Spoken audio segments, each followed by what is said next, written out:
it doesn't look like it's going to be their day, but the sister car. Certainly the questions about the victory last year being a fluke because of the weather conditions, I think Peugeot has come back and put an exclamation mark not only on the victory that looks like that they will end up with today, but on last year's as well. Take the asterisk away from the victory in 2009. Well, I think last year they certainly deserved it on speed, but the Audi still seemed to be a little bit better in the tricky wet conditions. I think the traction control on the Audi last year was still a little bit better than Peugeot. They've continued to work on that. Certainly for Le Mans, they knew that they had to improve that system, and they did so.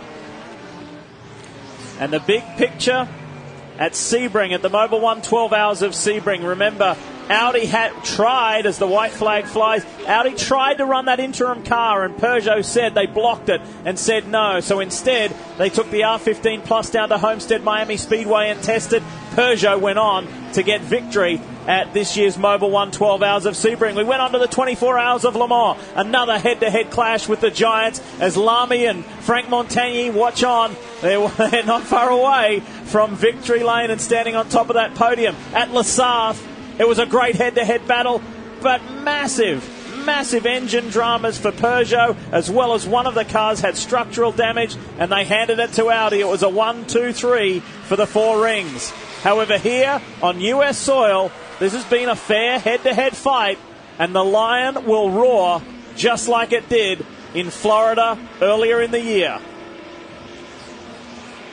So much on the line here tonight. We talked about Corvette trying to get their first win of the year. Looks like right now they're going to come up a little bit short, as Ollie Gavin currently runs second behind Tony Vilander in the Risi cars. So the note on Magnussen, could he get that first win of the year and continue his streak? It's going to come awfully close. Coming to the checkered flag, the Lion does roar again. And another victory in the United States for Peugeot. Frank Montagny and Stefan Sarrazin go back-to-back, and they add their little mate Pedro Lamy to the list as well. And what an accomplishment. Montagny will celebrate with his mates on a fine victory. And what a way to go out. What a way for us to farewell the Peugeot 908 in America. Nice job for all three of those guys. The sister car was pushing them all the way, as well as Audi. It just goes to show, in endurance sports car racing, you have to have all the pieces of the puzzle together. There was a Ferrari slowing there. Was it 62? Wow. Oh, did they not give it enough fuel? Did they not splash him enough? Oh, this is devastating. This is devastating, because if he drops out of the top three, it could turn the manufacturers back to BMW. And guess what? The Corvette is ready to pounce. Corvette can overtake and get the victory. It's Ollie Gavin in the 4 car. And there he goes. Wow. How about that? Oliver Gavin wins GT2 for Corvette. They finally get their victory, and Tony Vilander is stranded down at turn 10A. Unbelievable. Not even 2 corners to go. Can you believe it? Look at the boys. Look at the Corvette boys. They get their first victory in GT2. They'll take it that way. They don't care. These guys have worked hard. They were not shut out. They did win. Wow. And you know what? That's not a gift. They got it right. Ferrari got it wrong.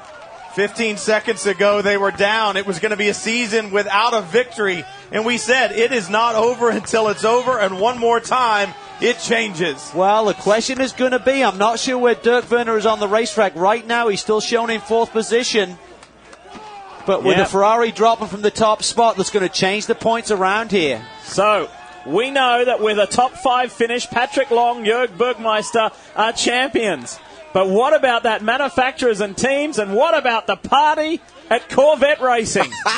Look at the emotion. Boy, they deserve this. They really do. I think it's going to be BMW, Lee. I think they're going to jump to the top, even with Werner finishing 4th, because the Ferrari does not win. Do you know what? Whatever the American Le Mans Series does, they need to have this event, as always, as their season finale. This has to be the championship ending round every year, because it ends like this. Dramatic fashion and a huge story. And how about that? Car number 4, Ollie Gavin, drives it to victory lane to get their first in GT2 and get the monkey off their back. And what about Magnussen? Gets another victory. His streak continues. And it's all about sportsmanship, isn't it, Brian? Look at this. Dr. Wolfgang Ulrich congratulating Bruno Firmin and the driver lineup. Keep it fair, keep it honest, good sportsmanship. Oh my goodness. Are you ready for the Corvette party? Frank, you won this thing last year. It was rain short, and now you guys go the distance. Does this feel great? Yeah, I feel good. It's always been good to come back here in America. The spirit is so good, and the races are very, very tough. But it's such a good feeling to win here.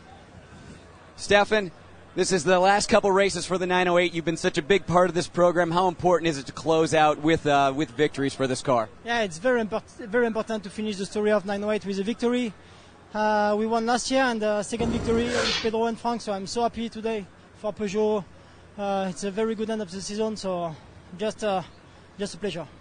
And Pedro, with the win at Silverstone, the win here, now you guys have a nice lead in the Intercontinental Cup. Without that victory at Le Mans, how important, how much pressure from Peugeot to win the Intercontinental Cup this year? Well, we had so big hope for Le Mans, but now the pressure was for this championship, and we are leading, so it's almost done for us, and we are just waiting for the last race. That's great for Peugeot. It was a great championship. This car was the fastest during all the races this year. Just in Le Mans was not brilliant, but these victories takes all the bad moments we had.